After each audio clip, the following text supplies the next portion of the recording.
Buenas pessoal, eu sou Leonardo de Andrade e neste vídeo eu vou estar tirando um tempinho para responder aos meus queridos e queridas seguidores do Instagram, as gentes que acompanham o meu trabalho e a quem eu agradeço profundamente porque eu não estaria realizando esse trabalho se não fosse essas pessoas, né? Então tem uma série de perguntas que eu quero responder que o pessoal fez lá no Instagram, bora lá!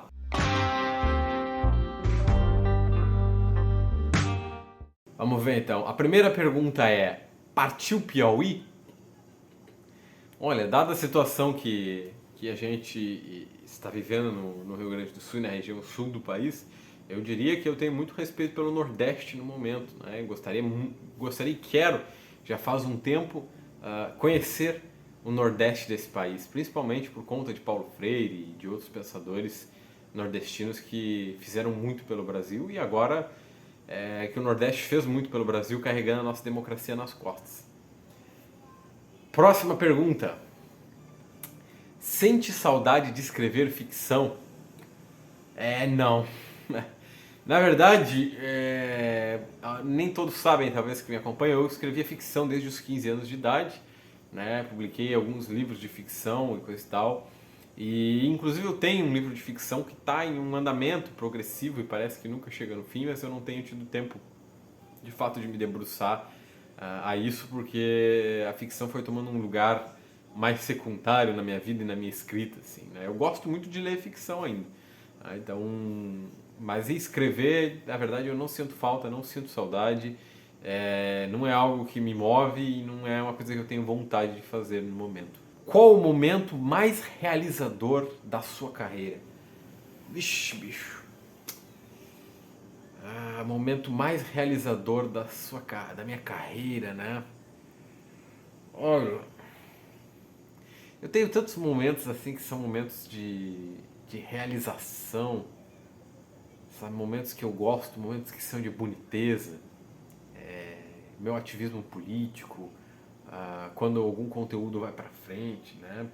Mas o que eu mais gosto de fazer mesmo são, no momento, as formações de professores, palestras, é, e educação popular, né? Círculos culturais, etc e tal.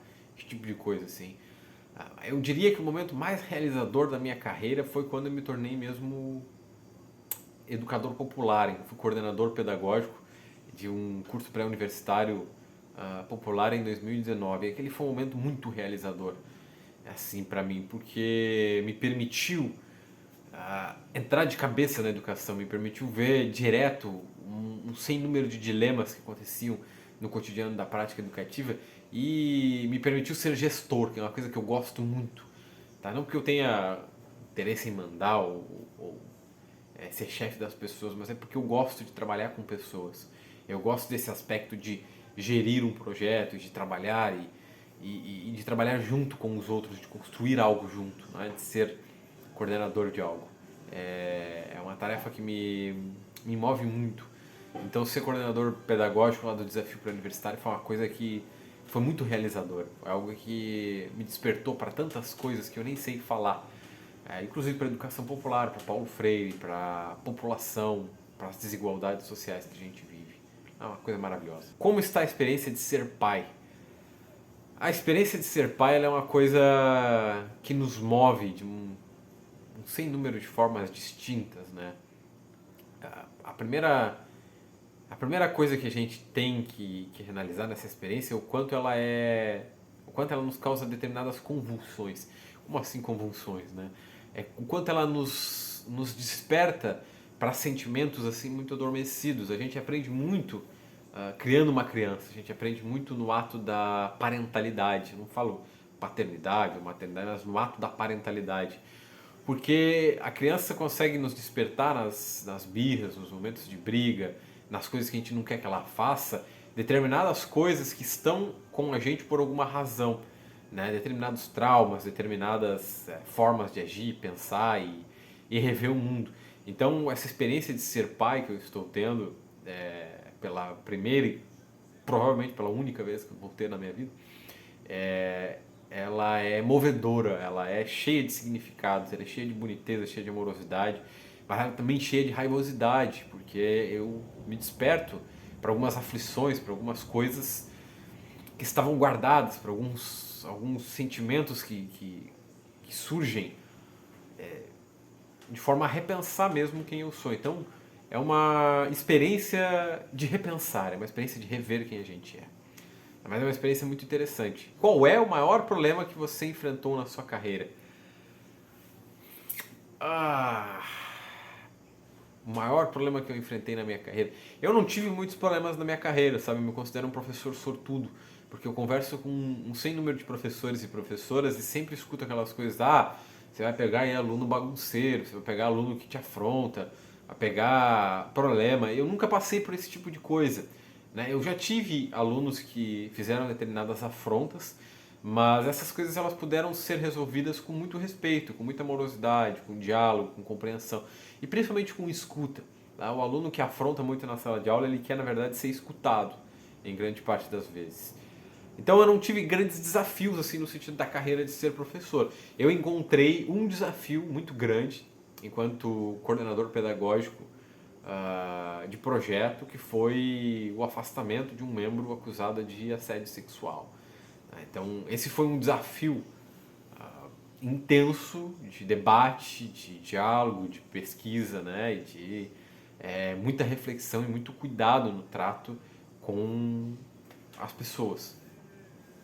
Mas de outra forma, lidar com as pessoas, lidar com os seres humanos é sempre uma coisa bastante problemática, é sempre uma coisa bastante desafiadora, é sempre uma coisa que a gente tem que ter muito cuidado, muito respeito, muita tolerância, nem tolerância, mas muito espaço mesmo para entender e ouvir as pessoas antes de explodir.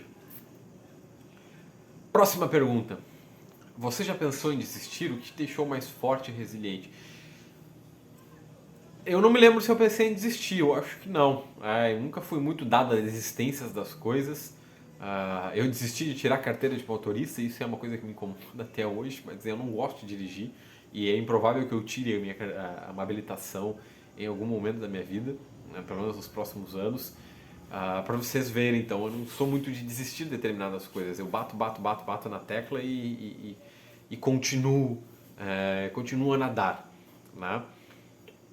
O que me deixa mais forte e resiliente são as pessoas por quem eu faço o que eu faço. Então, as pessoas que trabalham comigo, a minha família, né? Meu filho e minha companheira, as pessoas por quem eu luto, as gentes oprimidas que eu vejo o tempo inteiro, as pessoas que necessitam de conscientização, as pessoas que necessitam que alguém lute pelos seus direitos porque elas não têm possibilidade de lutar.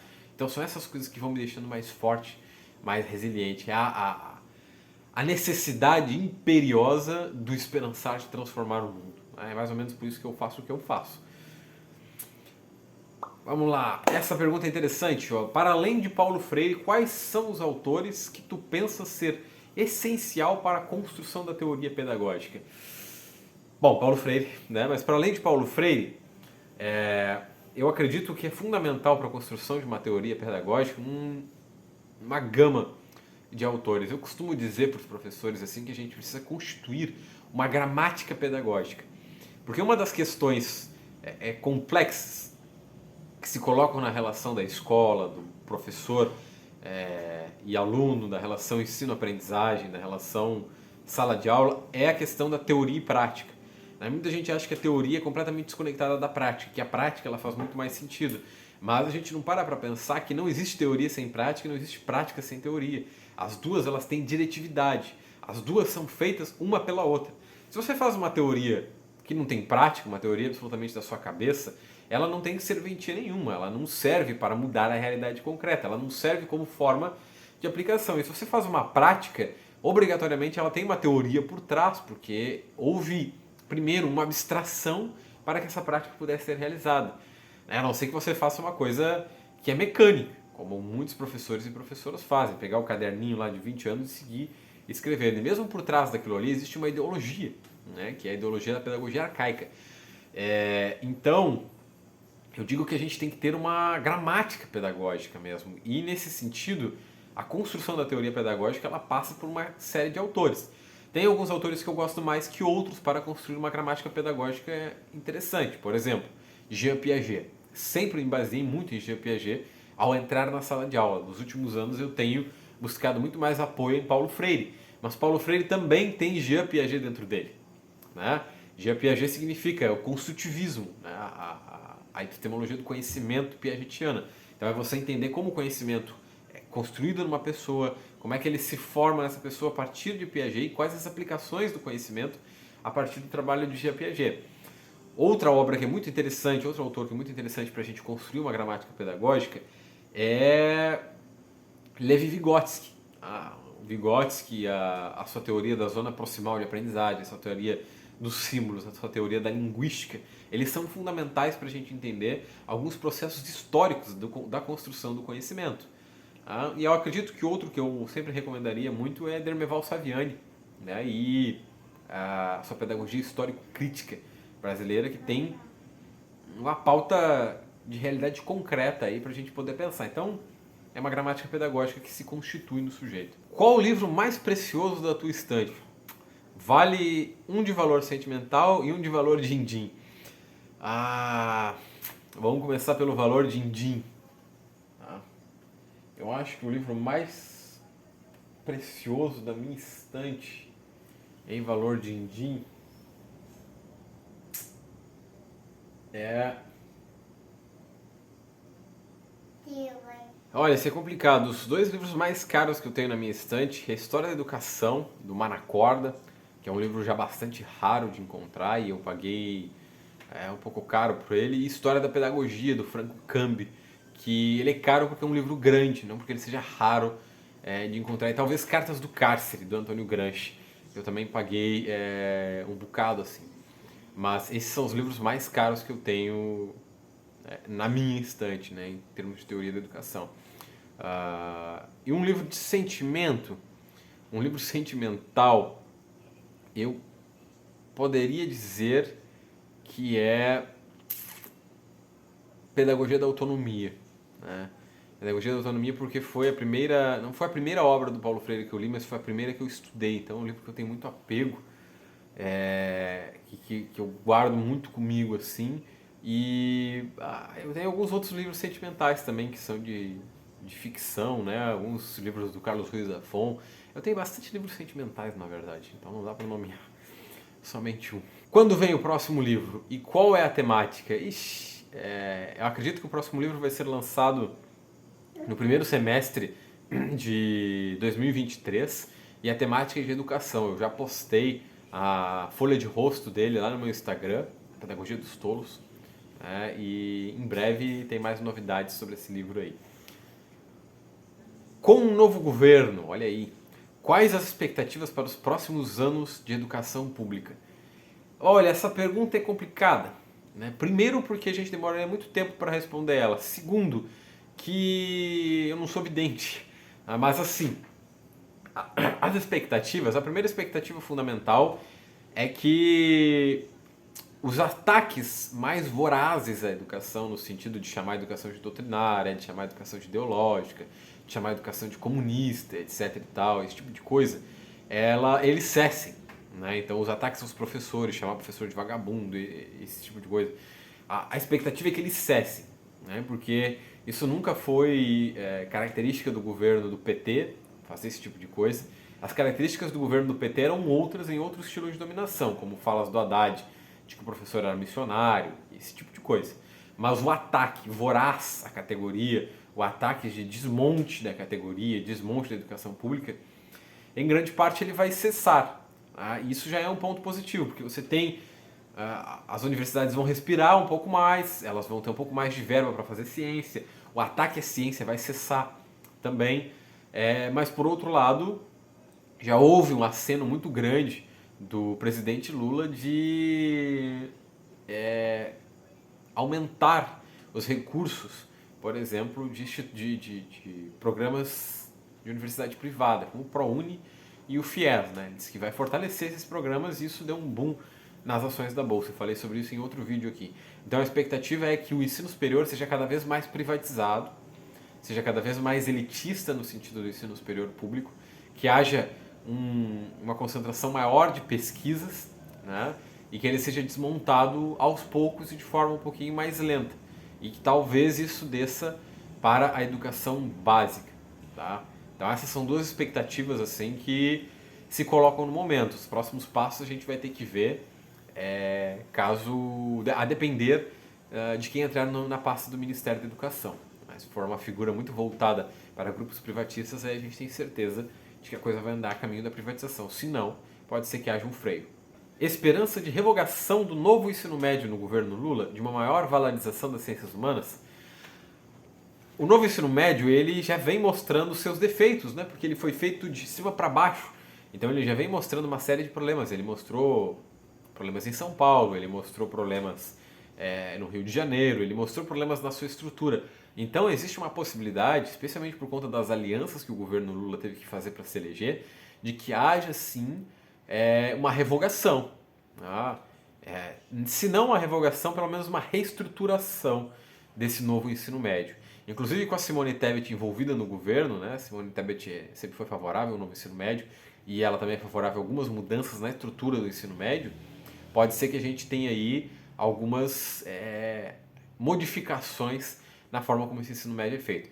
Já a maior valorização das ciências humanas foi aquilo que eu falei na pergunta anterior. Eu acho que vai cessar, em boa parte, os ataques vorazes a essa área, mas não vai cessar o plano em movimento de desmonte dessa categoria. Qual a sua experiência com a educação popular e seu esforço gratuito?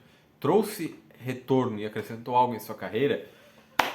A minha experiência em educação popular ela começou em 2018, quando eu fui professor de um pré-universitário de educação popular. E eu sou educador popular até hoje, até este presente momento. Eu acredito que todo professor e professora que trabalha na escola pública é educador popular também.